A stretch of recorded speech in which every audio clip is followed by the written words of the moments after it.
What's up, guys?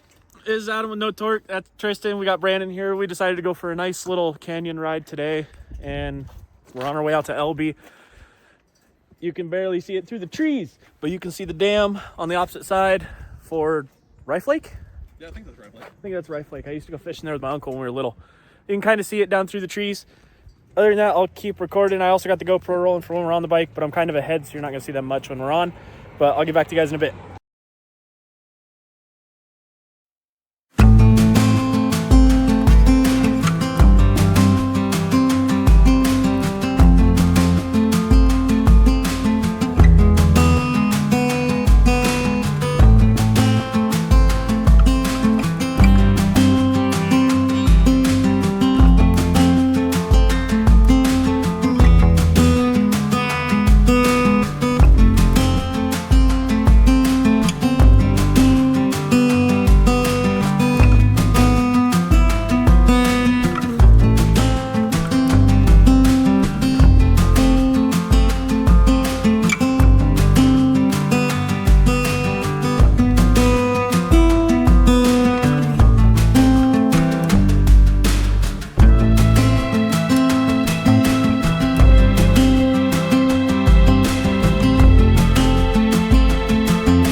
decided to stop here in Elbe before we go continue the ride and get a couple adult beverages and food, because we're all fat and we like to eat. So we'll get back on the ride and you guys will see more footage of that after.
So somebody's having a slight issue. Someone's not having a very good day. Down here at exit 71 on I-5. Hanging out. Possibly blown bottom end. Or top end. Blown something. Blown something. Waiting on a trailer. More to continue. What's up, guys? So we got an update going on for what we got. We picked up a truck, picked up a trailer, got his bike on the load. I'm taking it back to my shop to throw it on the lift and get working on it later this week.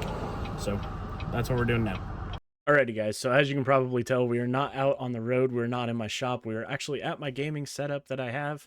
Obviously, it's not the best camera, but it is what it is. I figured that it's been a few days since the ride, and I never quite gave you guys an update on what happened. So he ended up not blowing anything up. It's all good. Everything's good, except for one little tiny detail. Now, inside the primary case, obviously you have your clutch, and you have another little pulley that connects to basically the crankshaft on the bottom of the motor, that it goes all the way across, and that's what gives it the power to have the chain around it that goes all the way back to your other sprocket and clutch assembly and all that. Kind of turns all that inside to the transmission and everything else that goes straight back to the rear tire that gives you your power. Well, on that front pulley inside the primary, there's a little nut that's on the outside of it. So when we pulled the primary case off, when we got it back to my house, that nut was loose. Like, it was finger tight. Like, I was able to spin it with my hand and fingers and all that kind of stuff. It wasn't very good. It's supposed to be torqued down to 160 pounds, and it was torqued down to a finger. Like, you could just do a little do-to-do thing, and it was working out just fine. So I went ahead and got it torqued down. That was what was causing that rattle and knock and all that other problems that you didn't get to hear, that I got to hear, that everybody else got to hear, that you didn't. So went ahead and got that thing torqued down, put everything back together, put some new fluids in it because it was a little glittery. Now, the engine oil was perfectly fine, so we know that the engine wasn't damaged during that whole process. But inside the primary case, that oil was all glittery, probably because of that thing bouncing around and shifting back and forth and such was causing it to have some friction where friction was not needed. So other than that, we got it all back together, put new fluids in it. Everything's working good, and there's no more knocking noise on the bottom end. So that's good. But other than that, the ride was definitely cut short after that. Like you saw, we went ahead and had to go pick up a truck and a trailer to get him back to the house. But other than that, he is all good. The bike is okay. It just needs some servicing and stuff like that done, which you guys will see in a later video. But other than that, I hope you guys did enjoy this video. It was definitely a little different than doing all the mechanics and maintenance stuff, but it was still fun to go out and have a good time and film all of it. I definitely got to get better with a little bit of the filming while on the bike, because I had, as you guys got to see, I had to put a lot of audio over those tracks because of copyright, and I was listening to music the whole time. So yeah, hope you guys enjoyed, and I will see you guys again next time.